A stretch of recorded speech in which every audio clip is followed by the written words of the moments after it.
Health minister Satyaprasad గారు,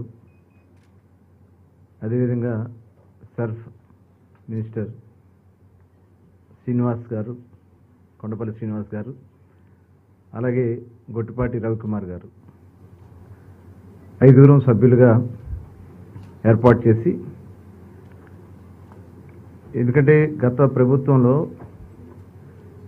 చాలా విచ్చలవిడిగా మద్య విధానాన్ని భ్రష్టు పట్టించి టోటల్ వ్యవస్థనే వాళ్ళ గుప్పెట్లో చేసుకోవడానికి కావాల్సినటువంటి అన్ని రకాలైనటువంటి కార్యక్రమాలు చేసి అటు ఎక్సైజ్ డిపార్ట్మెంట్నే డిస్ట్రాయ్ చేశారు. సెబ్ అని పెట్టి డిపార్ట్మెంట్లో ఉన్నటువంటి ఎన్ఫోర్స్మెంట్ వింగ్ కానీ ఇతర అందరిని కూడా దాదాపు 70% తీసుకెళ్ళి ఎస్ఈబి అని పెట్టి అసలు ఎన్ఫోర్స్మెంట్ లేకుండా చేశారు. వాళ్ళ అక్రమ మద్య విధానాన్ని అమలు చేసుకోవడం కోసం కావాల్సినటువంటిది అక్కడి నుంచి స్టార్ట్ అయింది.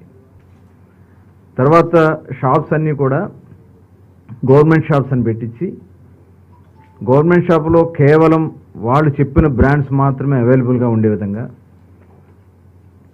మల్టీనేషనల్ బ్రాండ్స్ మొత్తాన్ని కూడా ఆంధ్రప్రదేశ్ రాష్ట్రంలో రాకుండా చేసేదానికోసం వాళ్ళు సొంత బ్రాండ్స్ని క్రియేట్ చేసుకుని జే బ్రాండ్స్ని క్రియేట్ చేసుకుని వాటిని మాత్రమే అవైలబుల్గా ఆ షాప్స్లో ఏర్పాటు చేసి విచ్చలవిడిగా పేరుకి చెప్పారు. ఎన్నికల్లో కూడా హామీ ఇచ్చారు. వెళ్ళిన దగ్గరల్లా మద్యపాన నిషేధం చేస్తా అని చెప్పి 2019 ఎన్నికల్లో రకరకాలుగా మాయమాటలు చెప్పారు. ఆ రోజున వచ్చిన వెంటనే దశల వారీగా తగ్గిస్తామని చెప్పి దశల వారీగా మద్య విధానాన్ని ఎత్తేస్తాం, కేవలం 5 స్టార్ హోటల్స్కే పరిమితం చేస్తా ఉన్నారు. రేట్లు విచ్చలవిడిగా పెంచేశారు. ఏమనంటే మద్య వినియోగం తగ్గుద్దని చెప్పారు. ఆ రోజున విపరీతమైనటువంటి రేట్లు, సామాన్యుడికి ఇక అప్పులు చేసి పుస్తులమ్మి తాగే పరిస్థితికి తీసుకొచ్చారు. ఆ రోజున అదంతా దోపిడీ చేశారు. ప్రభుత్వానికి వచ్చిన ఆదాయం ఇదంతా కూడా వాళ్ళ జేబులో పోయినాయి. అసలు సంబంధం లేనటువంటి వ్యక్తులను తీసుకొచ్చి డిప్యుటేషన్ మీద చాలా ఇంపార్టెంట్ ప్లేస్లో డిప్యుటేషన్ మీద తీసుకొచ్చి పెట్టారు. అర్హత లేనటువంటి వ్యక్తిని. పోనీ అతనికి అర్హత ఉందా అంటే అర్హత లేదు. అలాంటి వ్యక్తిని తీసుకొచ్చి వాళ్ళు ఇష్టం వచ్చినట్టు నడిపించుకోవడం కోసం టోటల్ వ్యవస్థనే భ్రష్టు పట్టించారు. బ్రాండ్స్ కూడా కంపెనీలన్నీ వెనక్కి వెళ్ళిపోయినాయి. మల్టీనేషనల్ కంపెనీలన్నీ వెనక్కి వెళ్ళిపోయినాయి. రెన్యూల్ చేయలే, వాళ్ళని డిమాండ్ చేయటం, ఇవన్నీ కూడా తట్టుకోలేక వాళ్ళందరూ కూడా డ్రాప్ అయిపోయారు. నాసి రకమైనటువంటి బ్రాండ్స్ తెచ్చి ప్రజల ఆరోగ్యాలతో చాలామంది అనారోగ్యం పాలై చాలామంది మృత్యువాత పడ్డారు. అనారోగ్యంలో కిడ్నీలు పోయినాయి, లివర్లు పోయినాయి, పెరాలసిస్, స్ట్రోక్, ఇవన్నీ కూడా చాలా పెద్ద ఎత్తున కేసెస్ పెరిగిపోయినాయి. ఇదే కాకుండా వాళ్ళ విధానాల్ని అమలు చేసుకునే దాంట్లో డిస్టిలరీస్ను కూడా వాళ్ళ చేతుల్లో తీసుకున్నారు. డిస్టిలరీస్ వ్యవస్థలు మొత్తాన్ని కూడా వాళ్ళ చేతుల్లో తీసుకున్నారు. వాళ్ళు చెప్పిన బ్రాండ్స్ మాత్రమే. కనీసం షాప్కి వెళ్ళి ఏ బ్రాండ్ అడిగే పరిస్థితి లేదు. 150 ఉందా, 200 ఉందా, ఇదే పరిస్థితి.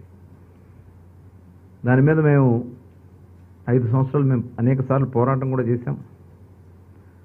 ఇలాంటి అక్రమ మద్య విధానం వల్ల దాదాపు 19,000 కోట్ల రూపాయలు రాష్ట్ర ఖజానాకి రావాల్సినటువంటి నిధులు వాళ్ళ సొంత జేబులకు పోయినాయి. వీళ్ళు చేసినటువంటి అక్రమ విధానం వల్ల. పక్క రాష్ట్రాలు చూస్తే, ఎందుకంటే ఇవి తాగలేక ఇలిసిట్కి వెళ్ళిపోయారు. నాటుసారా, అదేవిధంగా NDP, non duty paid liquor, పక్క రాష్ట్రాల నుంచి అటు తెలంగాణ, అటు కర్ణాటక, తమిళనాడు రాష్ట్రాల నుంచి, ఒరిస్సా రాష్ట్రాల నుంచి విపరీతంగా వచ్చి ఇదంతా కూడా ప్రభుత్వానికి రావాల్సినటువంటి ఆదాయం బయటపోయింది. ప్రజలు అనారోగ్యం పాలైపోయారు. ఇల్సిట్ లెక్కర్ కూడా విపరీతంగా పెరిగిపోయింది.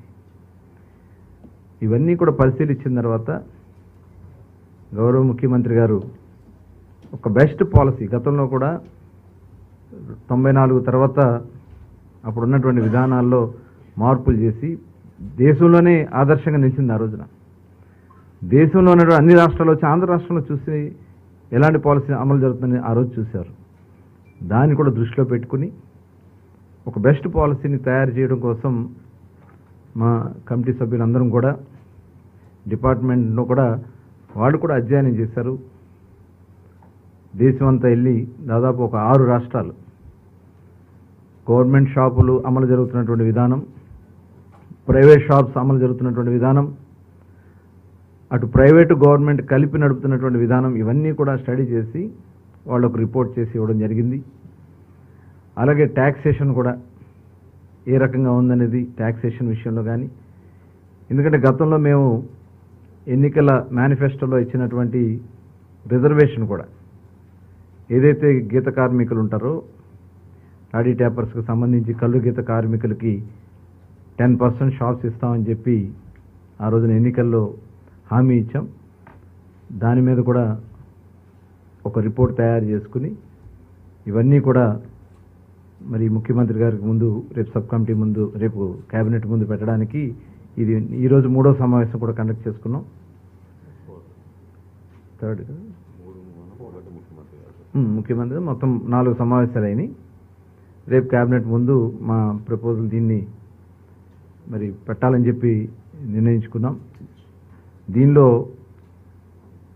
సరసమైనటువంటి ధరలకి నాణ్యమైనటువంటి బ్రాండ్స్తో ప్రజల ఆరోగ్యాలని కాపాడే విధంగా ఈ పాలసీని డిజైన్ చేయాలని, అలాగే దీనివల్ల ఏంటంటే నార్కోటిక్ విపరీతంగా డ్రగ్స్ కానీ గంజాయి కానీ వాళ్ళు విపరీతంగా యూత్ అంతా కూడా గతంలో బీర్ సేల్స్కి ఇప్పుడున్న బీర్ సేల్స్కి 50% పడిపోయింది. కేవలం రేట్లు పెంచడం వల్ల వాళ్ళందరూ కూడా డైవర్ట్ అయ్యి గంజాయికి డ్రగ్స్కి వాళ్ళు డైవర్ట్ అయిపోయారు.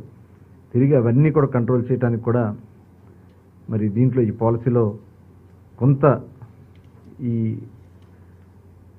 ఎరాడికేషన్కి సంబంధించి ఏదైతే మద్యాన్ని నియంత్రణ కోసం రేపు రాబోయే కాలంలో కొంత ఫండింగ్ కూడా దానికోసం ఖర్చు పెట్టడానికి కూడా నిర్ణయించుకోవడం కూడా జరిగింది. మిగతా విషయాలన్నీ కూడా గౌరవ సభ్యులందరూ కూడా తెలియజేస్తారు. ఇప్పుడు మనోహర్ గారిని ప్రెస్కి తెలియజేస్తున్నారు. అందరికీ నమస్కారం అండి.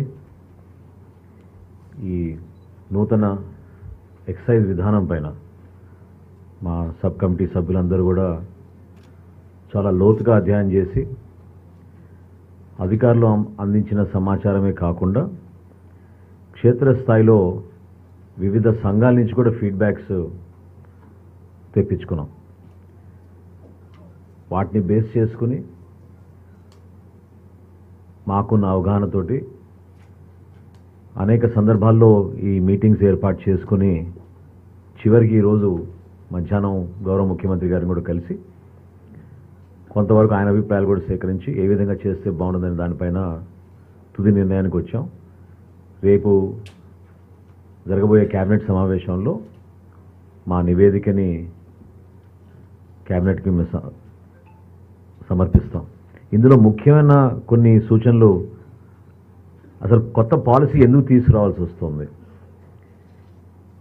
ఇన్నోవేటివ్గా ఎందుకు ఉండాల్సి వస్తుంది అనే అంశం పైన మేము ముందుగా చర్చించుకుంటే ఒక బాధ్యత గల ప్రభుత్వంగా ఒక కొత్త ఒరవడి కొత్త మార్పు తీసుకొచ్చే ఆలోచనతో ముందుగా ప్రజల ఆరోగ్యం గురించి జాగ్రత్తగా మనం అడుగులు వేయాలి. అట్ ద సేమ్ టైం గత 5 సంవత్సరాల్లో వీళ్ళు మెయింటైన్ చేసిన ఇన్కన్సిస్టెంట్ పాలసీ వలన, తప్పుడు విధానం వలన రాష్ట్రం ఎంత ఆర్థికంగా నష్టపోయిందో, ఏ విధంగా ఎక్సైజ్ పాలసీని వీళ్ళు కేవలం వాళ్ళ జేబుల నుంచి కూడా నింపుకోవడానికి కోసం ఉపయోగించుకున్నారో దాని గురించి కూడా స్పష్టంగా మేము అధ్యయనం చేసినప్పుడు మాకే ఆశ్చర్యం కలిగింది. ఇతర రాష్ట్రాలతో పోల్చుకుంటే పొరుగు రాష్ట్రాలు తెలంగాణ కానివ్వండి, కర్ణాటక కానివ్వండి, తమిళనాడు కానివ్వండి, చాలా విచిత్రంగా వీళ్ళు ధరలు పెంచుకుంటూ పోయి వాళ్ళకి నచ్చిన వ్యక్తులనే ప్రమోట్ చేసుకుంటూ,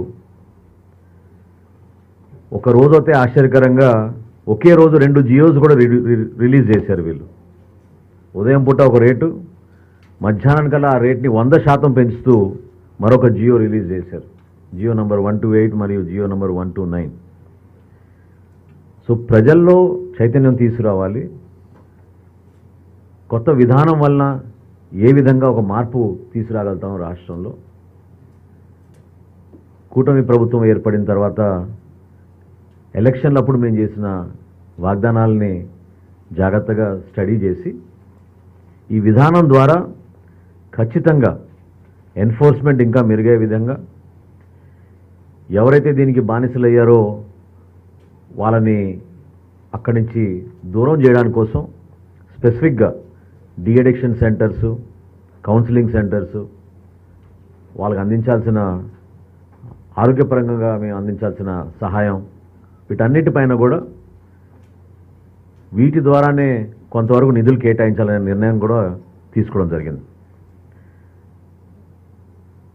చాలా వరకు వీళ్ళు గత 5 సంవత్సరాల్లో అధికంగా ధరలు మెయింటైన్ చేసి ప్రభుత్వమే నడిపిస్తే ఈ బిజినెస్ ఖచ్చితంగా ప్రజల్లో per capita consumption of alcohol తగ్గిపోతుందని ఒక ప్రచారం చేశారు వీళ్ళు. కానీ శ్వేతపత్రం గౌరవ ముఖ్యమంత్రి గారు శాసనసభలో రిలీజ్ చేసినప్పుడు ఆ రోజు చాలా స్పష్టంగా అందరికీ అర్థమైంది. గతంలో 5.55 పర్ క్యాపిటా కన్జంప్షన్ ఉంటే జగన్మోహన్ రెడ్డి గారి ప్రభుత్వంలో ఆ కన్జంప్షన్ 6.23కి పెరిగింది పర్ పర్సన్.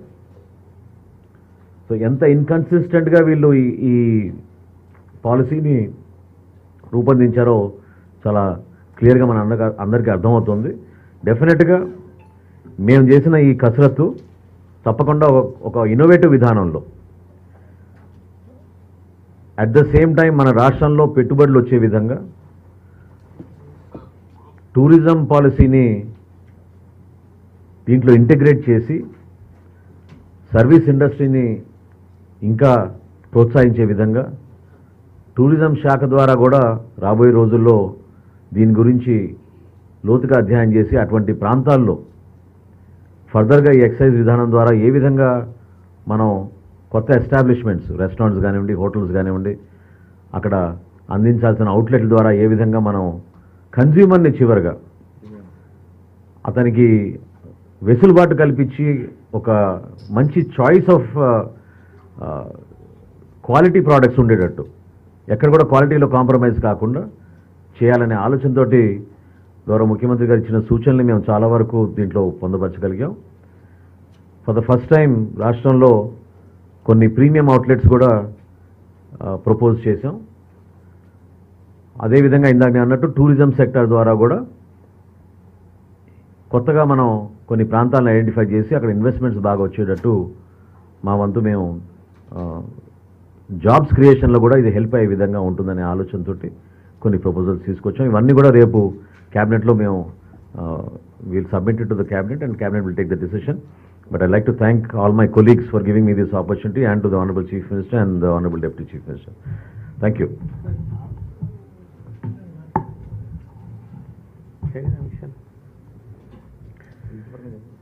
పత్రికా మిత్రులందరికీ నమస్కారం. గత ప్రభుత్వ హయాంలో తెచ్చిన ఎక్సైజ్ పాలసీ ద్వారా ఎవరికి లబ్ధి జరిగిందనే విషయం మనందరికీ తెలుసు. ప్రభుత్వ ఖజానాకు చేరాల్సిన నిధుల్ని చాలా వరకు సొంత డిస్టిలరీల పేరుతో, సొంత బ్రాండ్ల పేరుతో సొంత ఖజానాలకి తరలించుకున్నారన్న విషయం కూడా తెలుసు.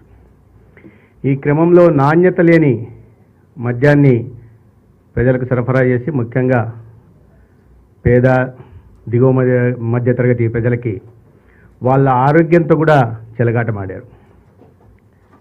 ఈ గత 5 సంవత్సరాలు 2014, 2019 నుంచి 2019, 2024 మధ్య చూస్తే ప్రభుత్వ ఆసుపత్రుల్లో 2014, 2019 మధ్య 36,000 కేసులు కిడ్నీ లివర్ సైరోసిస్ ద్వారా పెరిగితే 2019 నుంచి 2024 దాకా అది 56,000కు పోయింది.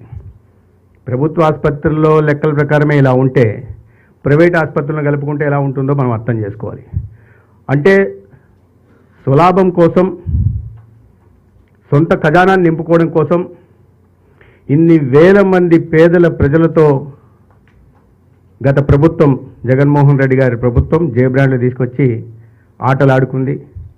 కొన్ని వేల కుటుంబాలు రోడ్డున పడ్డాయి, కొన్ని వేల అక్క చెల్లెల పుస్తెలు తెగాయి. ఇటువంటి దుర్మార్గపు ఎక్సైజ్ పాలసీని తీసుకొచ్చి ఊరు పేరు లేని, నాణ్యత లేని మద్యం సరఫరా చేయడం వల్ల ఇవన్నీ జరిగిన విషయం అందరికీ తెలిసిన విషయమే. అందుకనే ప్రభుత్వం కొత్త ఎక్సైజ్ పాలసీలో ముఖ్యంగా ముఖ్యమంత్రి గారు ఆరోగ్యానికి భద్రత కల్పించాలి,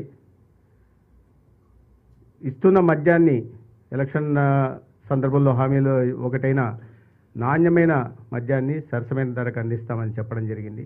దానిలోనే ప్రధానంగా దాని మీద దృష్టి పెట్టే వాళ్ళ మద్యం పాలసీని తీసుకురావడం జరిగింది. ఈ ప్రధానంగా ఇంకో సమస్య ఏంటంటే, గత ప్రభుత్వం ఏపీ బెవరేజెస్ కార్పొరేషన్ తీసుకొచ్చి దాని మీద కూడా భవిష్యత్తులో వచ్చే ఆదాయం మీద 13,000 కోట్ల అప్పు తెచ్చింది.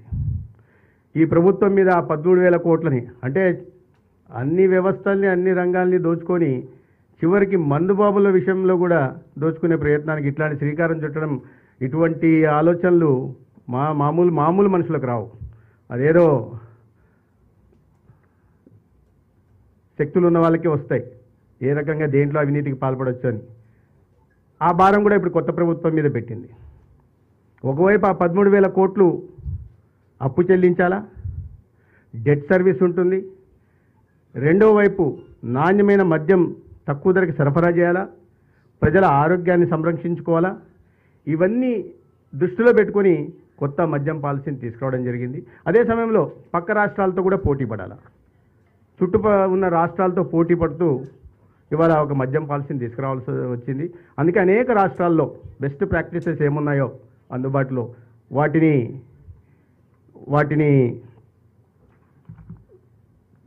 పూర్తిగా పరిశీలించి ఒక పాలసీని తీసుకురావడం జరిగింది. ఎన్సీఆర్బీ డేటా ప్రకారం సూసైడ్స్, ఇది ఆల్కహాలు, డ్రగ్, దీని కారణంగా జరిగిన ఆత్మహత్యలు 2018తో పోలిస్తే 2022 నాటికి 100% పెరిగాయి. ఇవన్నీ జగన్మోహన్ రెడ్డి గారి ప్రేరేపిత హత్యలు, ఇవి ఆత్మహత్యలు కాదు. వాళ్ళు చేసిన నిర్వాహకం వల్ల ఈ పరిస్థితి వచ్చింది. ఎన్ఎఫ్హెచ్ఎస్ దీని ప్రకారం ఎమోషనల్గా, ఫిజికల్గా, సెక్సువల్ వైలెన్స్ ఇటువంటివి డ్రంకన్ స్టేజ్లో ఉండడం వల్ల ఆ సంఖ్య 76.4% పెరిగింది. బాధితులు 15 సంవత్సరాల నుంచి 49 సంవత్సరాల మధ్య ఉన్నవాళ్ళు. ఇక కాలేయ సంబంధిత వ్యాధులు 52% పెరిగాయి 2019 నుంచి 2024 పోలిస్తే. కిడ్నీకి సంబంధించిన సంఖ్య కూడా నేను చెప్పాను ఇప్పుడే, 8,000 నుంచి 8,000కు పోయాన విషయం. అది కూడా 54% కిడ్నీ సంబంధిత వ్యాధులు కూడా పెరిగాయి. అదేవిధంగా మా జీజీహెచ్లో కానీ, ఒక గుంటూరు జీజీహెచ్కే తీసుకుంటే ఓపీ ఈ కాలేయ కిడ్నీ సంబంధిత వ్యాధుల సంఖ్య 343 నుంచి 4,913కి వెళ్ళింది. అంటే 1300% పెరుగుదల ఉంది. దీన్ని బట్టి ఎటువంటి తీవ్ర దుష్పరిమాణం ప్రజల మీద ఉండిందో ఈ మద్యం కారణంగా అనే విషయం అర్థమవుతోంది. వీటన్నిటినీ నిజంగా ఇట్లాంటి వాటిల్లో బాధ్యులను చేసి ఈ మద్యం పాలసీ తీసుకొచ్చిన అప్పటి ప్రభుత్వాన్ని బాధ్యులను చేసి నిజంగా చర్యలు తీసుకోవాల్సిన పరిస్థితి. ప్రజల ఆరోగ్యంతో ఆడుకుంటూ, ప్రజల నుంచి తీసుకున్న సొమ్ముతో ఖజానాన్ని కొల్లగొడుతూ, మళ్ళా ప్రజల మీదే భారం అప్పు చేసి ఈ పరిస్థితిని అంతా చక్కదిద్దాలి. సరైన మద్యం తీసుకొచ్చే దిశగా, పాలసీ తీసుకొచ్చే దిశగా చాలా సుదీర్ఘంగా జరిగిన సమావేశంలో చర్చించడం జరిగింది.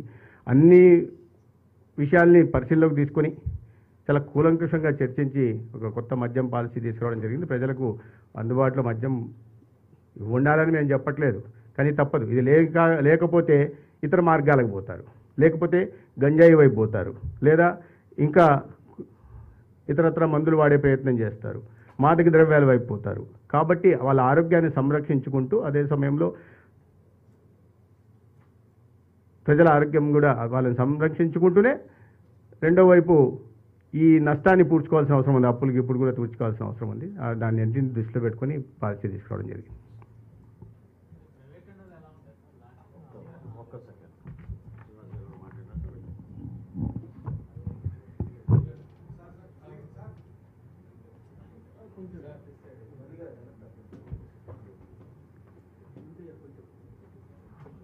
అందరికీ నమస్కారాలు. సబ్ కమిటీ ఫామ్ చేస్తూ ఒక కలెక్టివ్ ఒపీనియన్ మీద ఈ పాలసీ డిఫైన్ చేయమని ఆదేశాలు ముఖ్యమంత్రి వాళ్ళు ఇవ్వడం జరిగింది. అంటే రాష్ట్రంలో నలువైపులా ఎటువంటి పాలసీ వస్తే బాగుంటుందని ఒక ఇన్పుట్ తీసుకొని మా ఆఫీసర్స్ ఏదైతే ప్రపోజ్ చేశారో ఒక 5 రాష్ట్రాల నుంచి రకరకాల పాలసీస్ ఉన్నాయి, ఏ పాలసీ అయితే ఇంప్లిమెంట్ చేస్తే బాగుంటుందని సబ్మిట్ చేయడం జరిగింది. దాంట్లో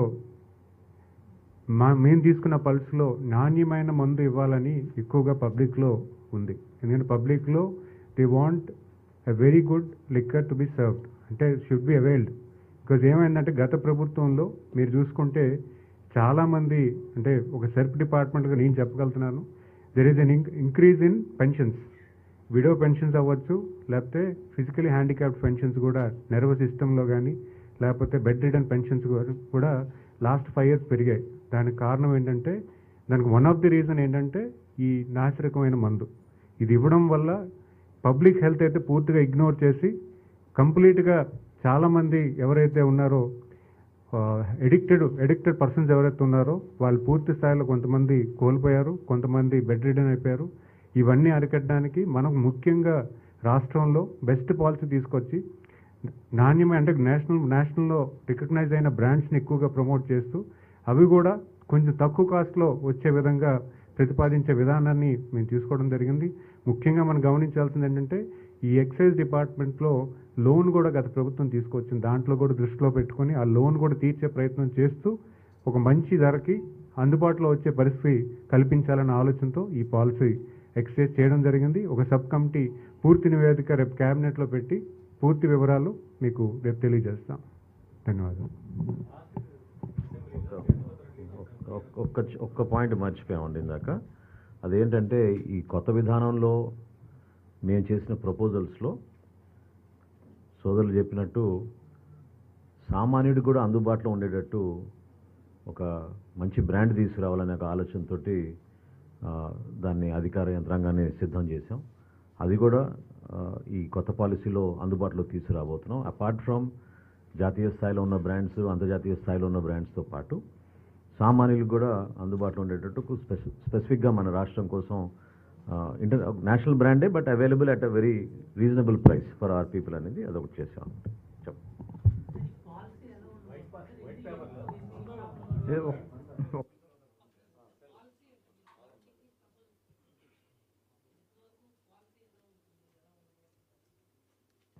రేపు తెలుస్తుంది, రేపు తెలుస్తుంది కదా. ప్రపోజల్స్ కాదు, అసలు మేము ఎందుకు పాలసీ ఏ రకంగా మేము స్టడీ చేసాము, ఏ రకంగా దీన్ని తీసుకెళ్లాలని దానికోసం మాత్రమే ఇవాళ మీకు తెలియజేయాలని చెప్పి మా మెయిన్ కాన్సెప్ట్ ఏంటంటే నాణ్యమైనది, సరసమైన ధరలు, అంటే సామాన్యుడు కూడా అందుబాటులో ఉండే విధంగా చేయాలనేది కాన్సెప్ట్. దాంతో ప్రిపేర్ చేసాం. ఒక 1,00,000 కోట్లు అది జరుగుతుంది. అది అంటే సబ్ కమిటీలో మేము అది కాదు, పాలసీ గురించి మేము డిస్కస్ చేసాము. పాలసీ విషయాలు చెప్తాను.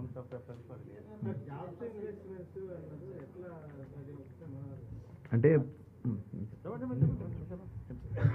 కాదండి, అంటే కొన్ని అంశాలతోటి ముడిపడి ఉంటాయి. ఎస్పెషలీ టూరిజం పాలసీ తోటి చాలామంది 3 star 4 star హోటల్స్, కొన్ని టూరిస్ట్ డెస్టినేషన్స్లో అధికంగా వీళ్ళు ఛార్జ్ చేస్తున్నారనే రేట్లు ఏవైతే వీళ్ళు ప్రవేశపెట్టారో దాన్ని బేస్ చేసుకుని ఇతర రాష్ట్రాలకు వెళ్ళిపోతున్నారు. మా దగ్గర రావడం లేదు గెస్ట్ అనేది, కస్టమర్స్ అనేది, దీంతో వాళ్ళు రిటర్న్ కూడా చేశారు లైసెన్సెస్. సో ముందు టూరిజం డిపార్ట్మెంట్తో కూర్చుని అనుసంధానం చేసుకుని ఆ ప్రాంతాల్లో పెట్టుబడులు వచ్చే విధంగా, సర్వీస్ సెక్టర్ ఇంప్రూవ్ అయ్యే విధంగా, తద్వారా అక్కడ మనం లోకల్ జాబ్ ఆపర్చునిటీస్ పెంచే విధంగా ఇది కలిసి చేసుకోవాల్సిన ఒక విధానం రావాలి అక్కడ. అది మేము గుర్తించాం. అది ఖచ్చితంగా excise department along with the tourism sector కూర్చొని మాట్లాడుకొని ఆ ప్రాంతాల్లో స్పెసిఫిక్గా మేము ఎంకరేజ్ చేయాల్సిన విధంగా టూరిజం సెక్టర్ ఇంకా ఫర్దర్గా డెవలప్ అయ్యే విధంగా చేయాల్సిన అవసరం ఉంటుంది.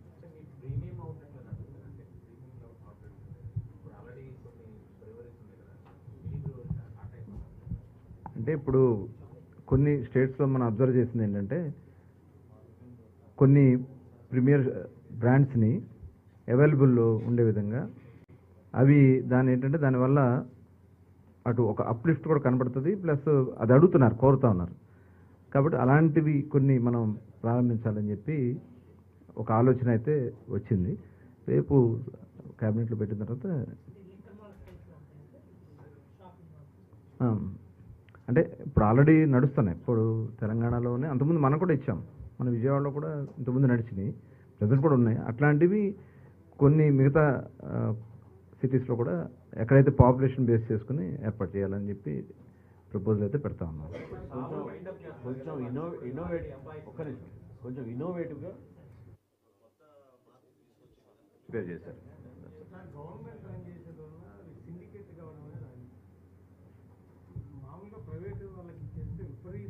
సిండికేట్ అవ్వలేదని మీరు ఎలా చెప్తారు?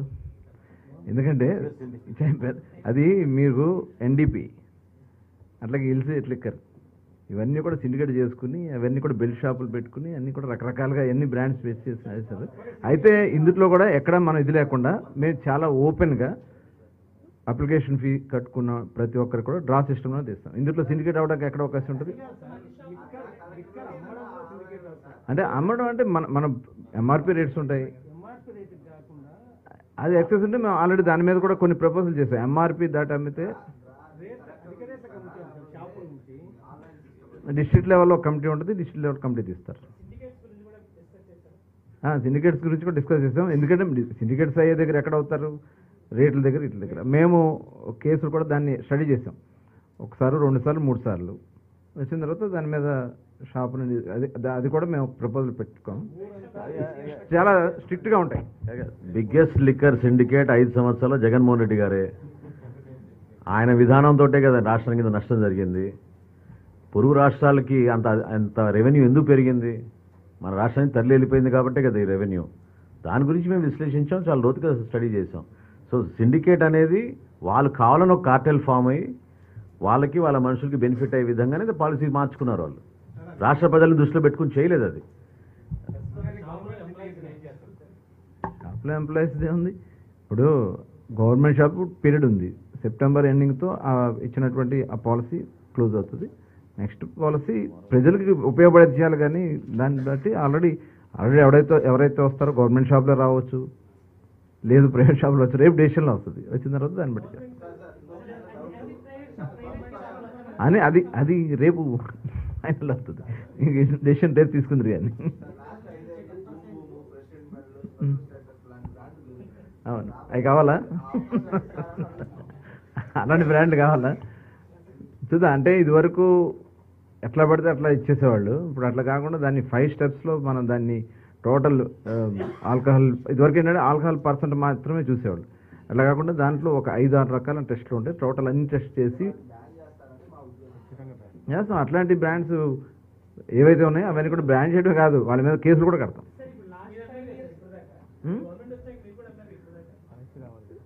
అందుట్లో చాలా వరకు ఆగిపోయినాయి. చాలా వరకు ఆ బ్రాండ్స్ అలాంటివి ఏమైనా ఉన్నా కూడా ఇమీడియట్గా ఆపిచ్చేసాం.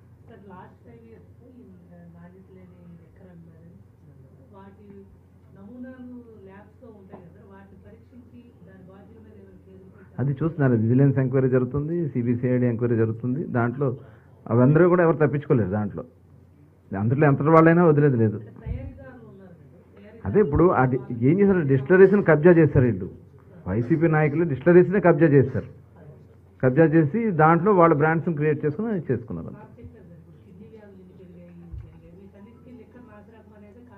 అవును,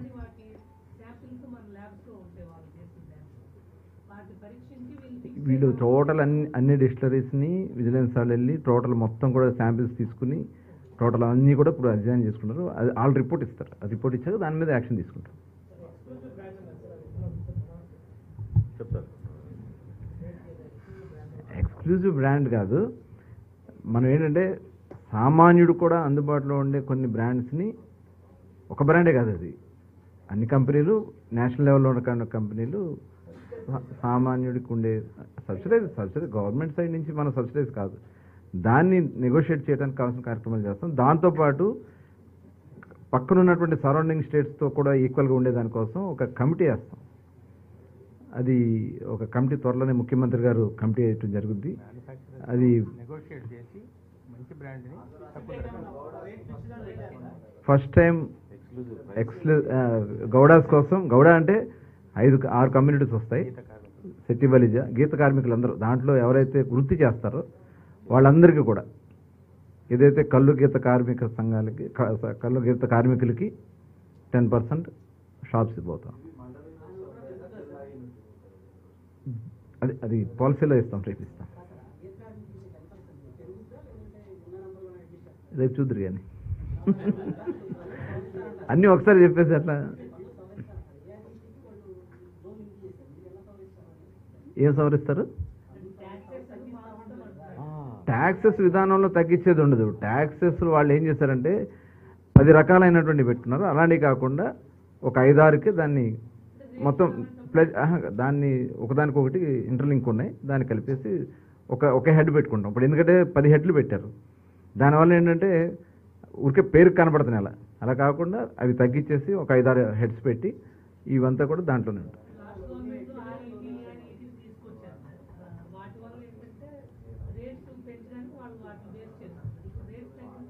అంటే రేట్స్ తగ్గించడానికి కావాల్సినటువంటి ఒక టెండర్ కమిటీ ఉంటుంది. ఒక రిటైర్డ్ జడ్జితో ఒక టెండర్ కమిటీ త్వరలోనే ఫామ్ చేస్తాం. ఆ రిటైర్డ్ అవన్నీ వాళ్ళు చూస్తారు. అంటే టెండర్ కమిటీ తీసుకోవాలి. టెండర్ కమిటీకి మేము సిఫార్సు చేసేది ఏంటంటే ఎలా తగ్గించడానికి కావాల్సినటువంటి కార్యక్రమాలు, బేసిక్ ప్రైస్లో తగ్గిస్తారా ఎట్లా అనేది వాళ్ళు చూడడం. కానీ గవర్నమెంట్కి రావాల్సింది, ఎందుకంటే పక్క రాష్ట్రాలతో ఈక్వల్గానే రేట్లు ఉండే విధంగా మేము దాన్ని చేయాలని చెప్పి రికమెండ్ చేస్తాం జరుగుతుంది. ఇంకా అదంతా వాళ్ళు చూస్తారండి, టెండర్ కమిటీ డెసిషన్ కదా అది. కాదు మీరు నాకు అన్నది ట్యాక్స్ స్ట్రక్చర్ని సింప్లిఫై చేసి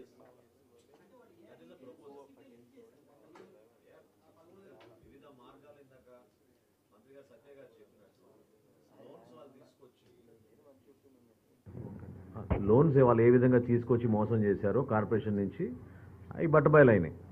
ఆ విధంగా కన్ఫ్యూజ్ చేయడానికి ఉన్న స్ట్రక్చర్ని సింప్లిఫై చేసి ఎంత తక్కువ చేయగలిగితే అంత తక్కువ స్టెప్స్లో మనం ట్యాక్స్ స్ట్రక్చర్ చేద్దాం అనే నిర్ణయానికి వచ్చి అది ప్రతిపాదించాం.